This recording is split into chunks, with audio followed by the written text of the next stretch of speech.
Syederlun belasan desa dalam 3 kecamatan di Kabupaten Aceh Utara pada Selasa 5 September 2023 pagi kembali terendam banjir.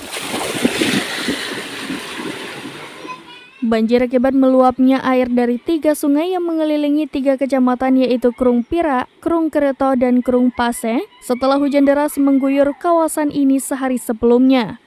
3 kecamatan yang terendam banjir yaitu Kecamatan Pirak Timur, Matangkuli, dan Samudra.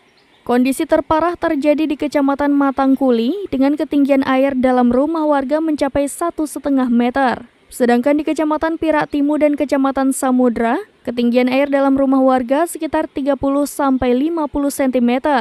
Geci Menasasiran Kecamatan Matangkuli, Nurdin kepada serambinews.com pada Selasa 5 September 2023 mengatakan, sekira pukul 5 waktu Indonesia Barat, air mulai meluap dari Krung Kereto dan Krung Pirak dan mengelilingi kawasan Matangkuli.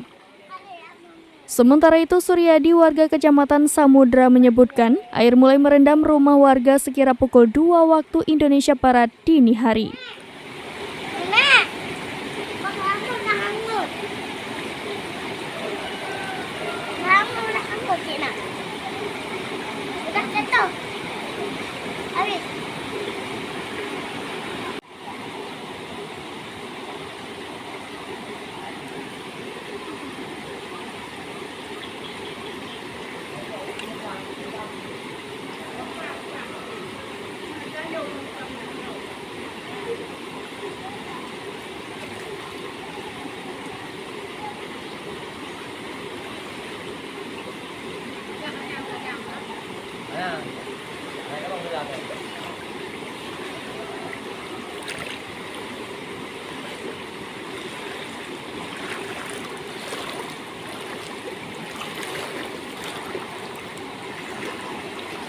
Dari Aceh Utara, Jafarudin, serambinews.com.